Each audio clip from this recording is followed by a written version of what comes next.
Welcome back, tyrants and newcomers alike, to 999. Last episode, we discovered Clover was having a fit because her brother was missing, and Lotus wanted to find a way out of this that obviously didn't work. So, this episode, we're going to continue looking for Snake. Let's go to the hallway with all the rooms. Hey, why don't we go back to C-Deck? We can take a look at that hallway with all the rooms. Okay, let's get going then. Together, they ran down the stairs. Ahead of them, farther down the hallway, they spotted Ace. Hey, Snake, where are you? Answer me if you're there. Junpei paused. What did he want to do? Run to Ace. With June in tow, Junpei jogged up to Ace. Hearing their footsteps, he turned to greet them. Ah, hello there. Snake is... well, that's obvious, isn't it? I assume you haven't found him yet either? Junpei nodded. I really wonder where he could have gone. Well, wherever he's disappeared to, we must find him as quickly as we can for Clover's sake. Right. June's face looked kind of enraptured. By the way, do you think Clover and Snake are really siblings? Why would you say that? Why would you say that? The question seemed somehow odd to Junpei. Why? Well, it's obvious, isn't it? They don't look alike at all. Ace looked at him for a moment and then spoke. Yes, you know, now that you mention it, they don't. Now that you mention it? Still, there are a great many siblings who do not look like one another. It certainly isn't rare. Junpei wasn't sure why, or even if he was seeing what he thought he was, but he could have sworn that Ace's face tightened as he spoke. At any rate, we really must find Snake as soon as possible. The clock is ticking. We really can't afford to waste any more time. Very well. Let's get back to the search, shall we? You can leave this area to me. Alright. Let's go, Junpei. At June's urging, they left. They found themselves back at the stairs, but Junpei's mind was in turmoil. There was so much to think about, but no, it would have to be put aside for now. As Ace had said, finding Snake was their top priority. Junpei did his best to clear his mind. Alright, where should we go next? Been there, let's go back to the large hospital room. Why don't we go back to the big hospital room? Okay. Let's go then.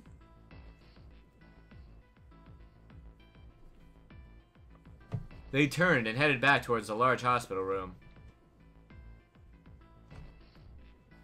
On their way to the large hospital room, Junpei and June noticed Santa standing next to the number 3 door. Junpei paused. What should Junpei do? Talk to him. Junpei and June walked up to Santa. What are you doing? What? You can't tell? Isn't that pretty much what Lotus said when we approached her? I'm checking out the red. Why? Is there something bothering you? What? It's not bothering you? Huh? This, the guts of the red. Why wouldn't you wonder who the hell put it back here? Yeah, that's true. Well, I'm curious too, but... Who do you think did it? Santa's eyes narrowed as he looked at June. She shook her head. I don't know. Well, what about you, Junpei? Who do you think fixed this thing for us? Well, I guess Snake is the only choice that I've chosen, so I might as well go with that. Well, it seems like it would have to be Snake, wouldn't it? Maybe he got back here before any of us. He found the parts somewhere, put them back, and then went through one of the numbered doors. No, that's not possible. You have to authenticate with at least 3 people, or the red won't open the door. There's no way a single person could get through there by themselves. Yeah. I guess you're right. It was a stupid mistake, and Junpei knew it. How had he made such a foolish miscalculation, and how had Santa noticed it so quickly? Perhaps he just wasn't as clever as he used to be. Junpei shook his head sadly. So in other words, one of us is the person who fixed the red. Santa grinned. Bingo. We have a winner. But if that's true, then the person who did it doesn't want the rest of us to know they fixed the red. Yeah. But why? No idea. Maybe if they come clean on that, it means we find out something else. Something bad. Something bad? Dunno. But whatever it is, it's gotta be worth hiding. Of course, it could have something to do with Snake's disappearance. You think maybe they did something to Snake? It's not out of the question. Junpei stared at Santa. There was something about him that made Junpei wary. At first, he'd assumed the other man wasn't terribly clever, but Junpei was beginning to think he would need to reevaluate that assessment. When Santa spoke again, his voice was quiet. Look, if you trust anybody in this game, you're gonna lose. You've gotta be careful. The person you trust the most could turn out to be the one who stabbed you in the back. With that depressing suggestion, he turned and quietly walked away. Junpei and June looked at one another and smiled awkwardly.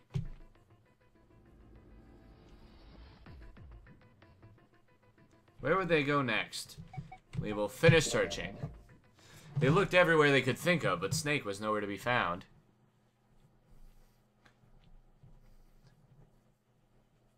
Lotus looked around at 6 frustrated faces and spoke. We can't keep looking for Snake. Wherever he is, it's not here. We need to get moving. Junpei couldn't disagree with what she was saying. Snake seemed to have completely disappeared.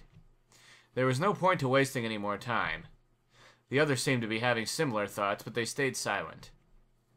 Finally, 7 spoke. We don't got a choice. Lotus is right.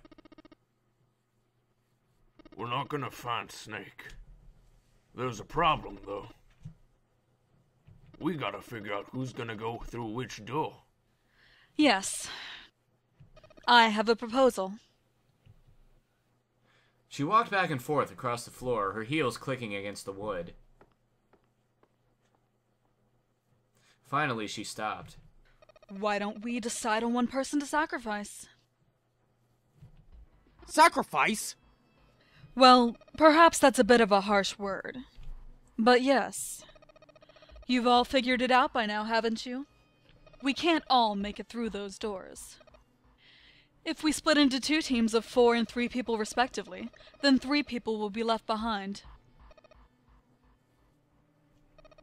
If we split into 2 teams of 5 and 2 people respectively, then 2 people will be left behind. But if we split into 2 groups of 3 and leave only 1 person out, then only 1 person will be left behind. Leaving behind 3 people with 2 teams of 4 and 3. She was right. It wasn't pleasant, but she was right. There wasn't any way that numbers worked out. If one group was 4, the other group would always have the digital route that didn't match a door. When 7 spoke, his voice was strained. Then, you're saying we gotta decide who's gonna stay behind? Yes, we do.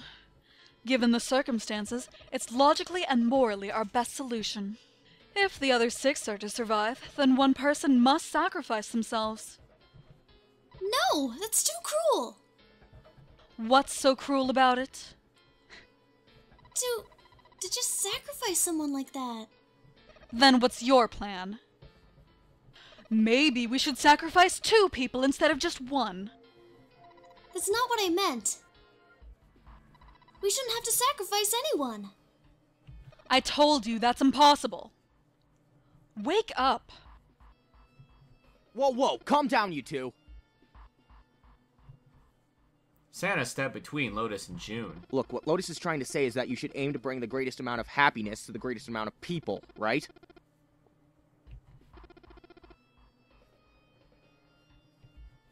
Exactly.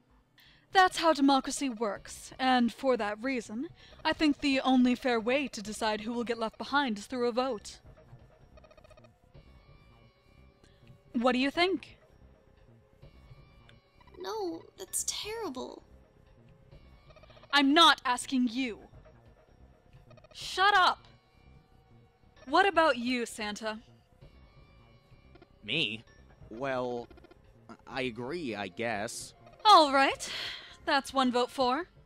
Counting mine, that's 2. 7. I can't say I agree with you, but we don't exactly have a choice.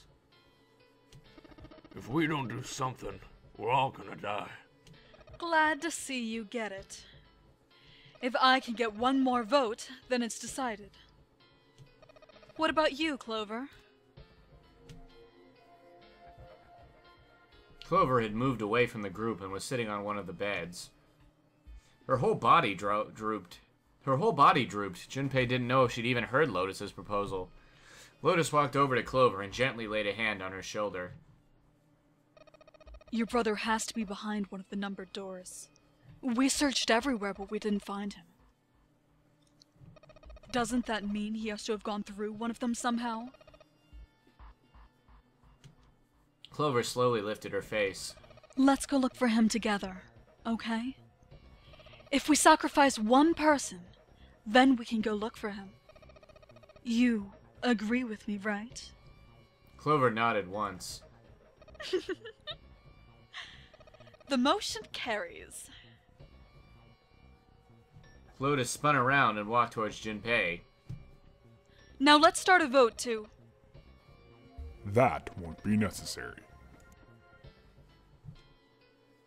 Ace had barely spoken for Lotus's entire speech, and everyone jumped a little. 6 pairs of eyes turned to look at him. He didn't seem to notice or even care. I will stay. That should solve our problem, yes?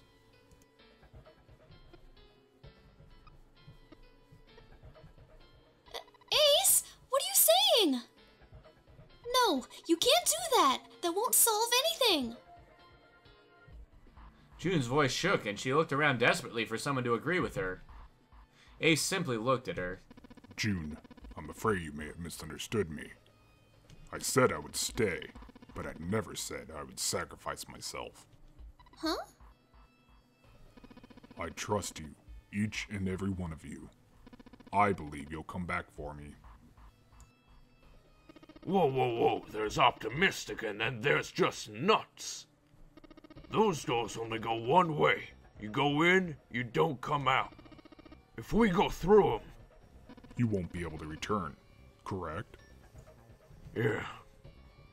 True, but that will not be the case once you've escaped from the ship. What? Please, I beg you, once you've escaped, come back and rescue me. Ideally, within the time limit Zero has given us. No, that's ridiculous! There's no way we could get back in time! Finally, Junpei could hold his tongue no longer. We've only got 5 hours left. We don't even know where the hell we are. How on earth are we gonna find someone to come and rescue you? Then perhaps you would prefer to stay instead of me. Or perhaps you'd be willing to leave June behind. Ace's voice was dignified and without a hint of cruelty or malice. Junpei had no rebuttal. You see, there's no other choice. Then I see we've come to our conclusion. Go on. Don't worry yourselves about me. Go. Quickly! Junpei stood frozen by indecision, unable to move. June bit her lip so hard that Junpei feared she would break the skin. Santa stood against a wall, calm and aloof. Seven tore his beanie from his head and turned it over anxiously in his hands. Only Clover stared at Ace with an expression Junpei was unable to decipher. Lotus's attitude, however, was different from the others. Good. Let's accept his kind offer, then. She smiled, her eyes bright.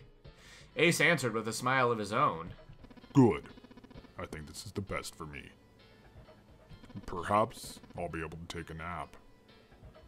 Perhaps it's my age, but I get so tired easily these days. As he spoke, Ace lowered himself down to the floor next to one of the beds. From somewhere deep in the ship, Junpei suddenly heard the screeching of metal on metal. It was almost as if the ship were screaming. Would it really hold until the time limit was up? Already, D-Deck was flooded. In the sudden silence, the only sound was the sad metal wail of the ship. Unsurprisingly, it was Lotus who spoke first. Well, what are we waiting for? We're wasting time. Why don't we hurry it up? As if a spell had been broken, the others all began to talk at once. You're right. We should get going. That's all we can do right now. 7. Seriously? Honestly? I was getting kind of sick of listening to you guys talk. You too, Santa? I have to find my brother. Wait! All of you! Let's just calm down and think about this. There has to be a way to get everyone out. There has to be! Right, Jumpy? Say something! Yeah. Let's think. There's gotta be another way. His words sounded hollow and fake. Fine. Forget about it. I'll figure it out on my own. She spun around and ran toward Ace. He had slumped down next to the bed when June grabbed his arm and pulled. Come on, Ace. Please stand up. You can't give up yet. We just have to sit down together and think about this. We'll figure out a way that can get all of us out of here. Then it happened. Ace fell forward. He slumped over onto the wooden floor, his body folded in half, like a boxer out cold. Ace! June cried out and dropped to her knees beside him. She put her arm around his neck and did her best to lift him up. What happened, Ace? Say something! She shook him frantically. His eyes fluttered open. I'm alright. His voice was weak and slightly slurred. How are you fine? This. He held out his left arm and slowly opened his hand. In it was a syringe and a small vial. The vial was empty. It had only recently been emptied. A few drops clung to the sides. There was a label taped to the side of the container. It read, Soperal Beta. Soperal Beta? Junpei had no idea what it meant or what kind of medicine it might be. Did you use this? Yes.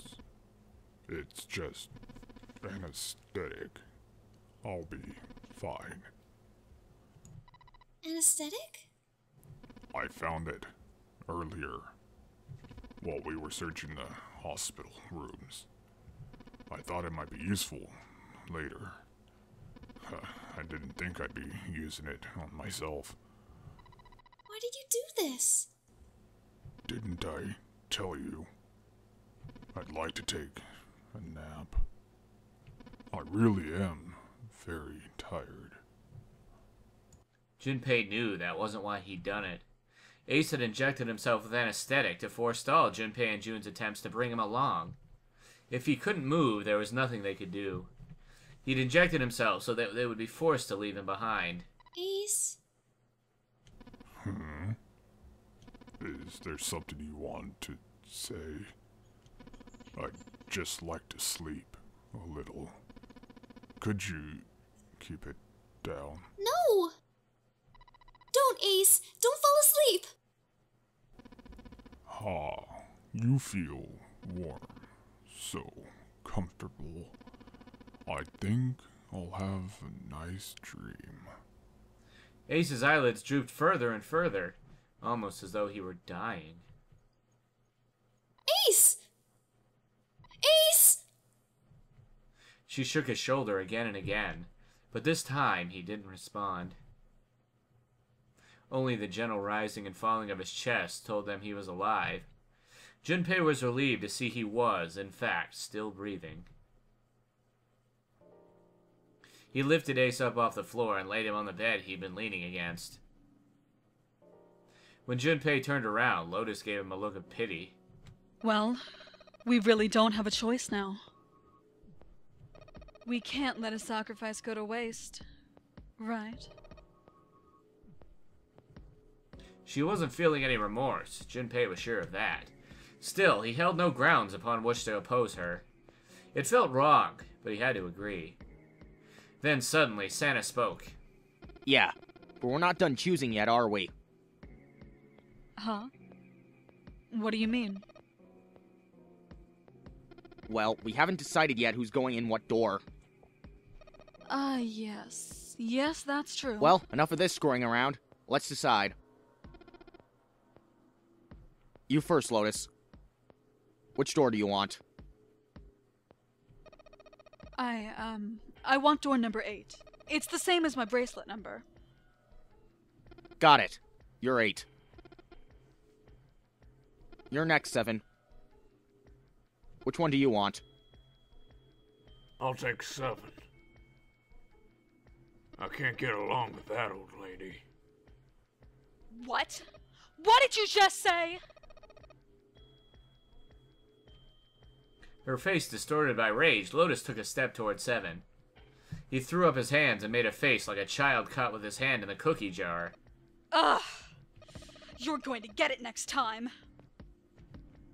She shot him a glare that would have melted steel, then turned and stalked off. Alright, who's next? Santa's gaze moved across the 3 people left. Finally, they stopped on Junpei. Junpei, which door do you want? At last, Junpei's mind was already made up. Oh, crap. I can't remember what door I'm supposed to go through. Hold on.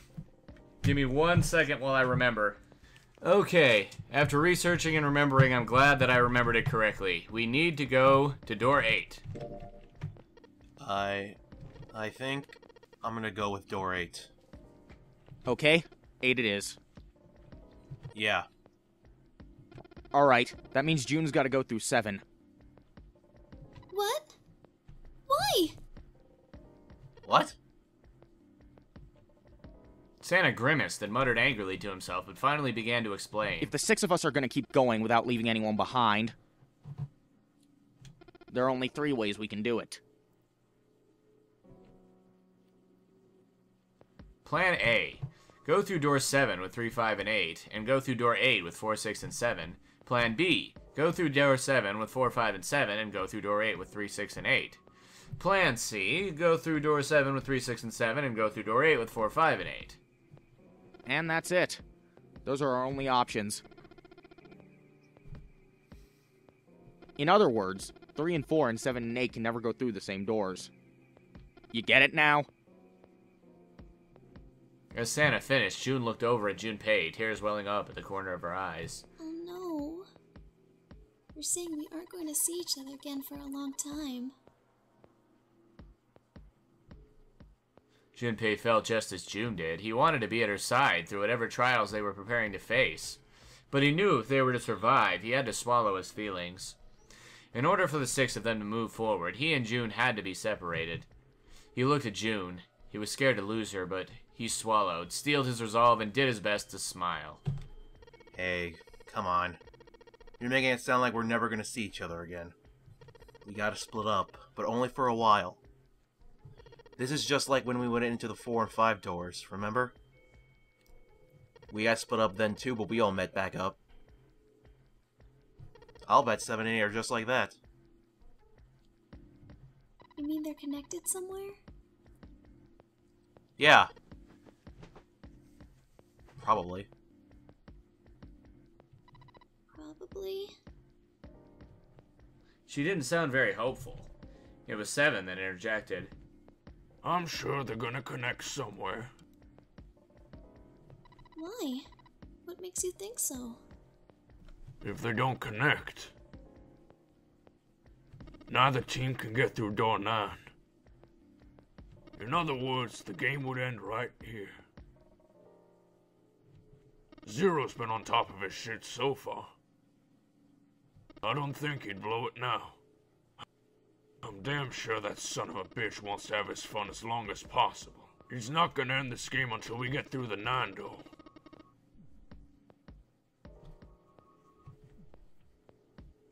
June said nothing. The tears were gone, but her eyes were still sad as they looked at Junpei.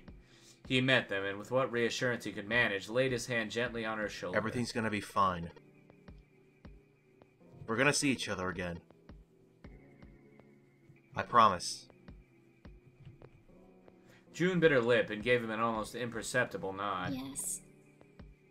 Promise? Her voice was barely above a whisper. Santa's voice shattered the moment. You guys are done, right? He stretched and continued.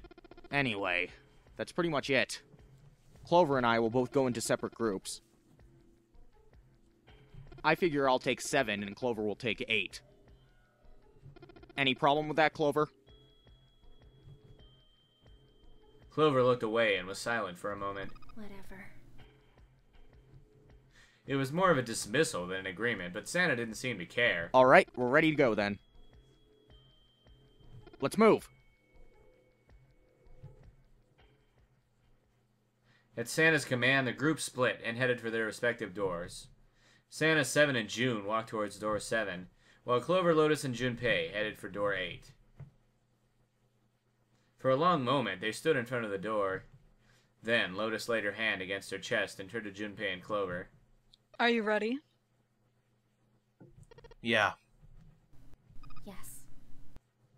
Then shall we go?